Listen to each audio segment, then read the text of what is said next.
Trump teed off on the senator from Florida. I think he's highly overrated. I think he's an overrated person. I don't think he's going to make it. I noticed that the press, in fact, I was watching this morning one of the shows, and they were talking about Marco Rubio. I mean, he's nowhere in the polls.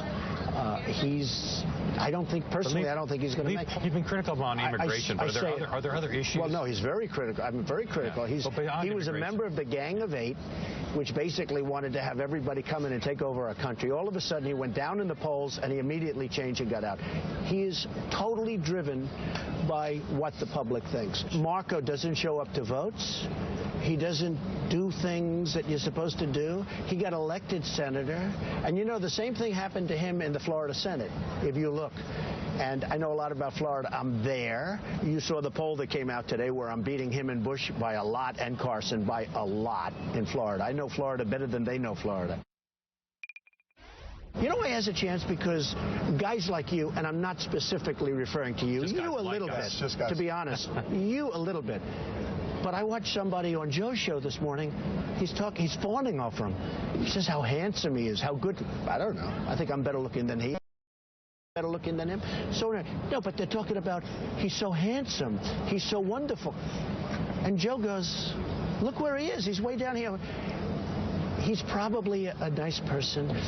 Another thing I didn't like about him, and I don't like about him, he should have been more loyal to Bush. I was told, I didn't know him at all, I was told that he would never run because Bush was his mentor. Bush really helped him. He was very, very disloyal to Bush. I don't like that. Okay. Wow. Mike Barnicle. Where do we begin? Mike. Who's Mike? Let me ask Jon Meacham. John, you've just seen a man who has sucked all the oxygen out of every room in the Republican primary, Donald Trump. We've been talking about Marco Rubio, Ted Cruz, Ben Carson. Let's talk about the man who, in the space of 4 or 5 weeks, is now the man who isn't here. You have just written an epic book about George H.W. Bush. His son, Jeb Bush, is sort of in the process of disappearing in the presidential canvass.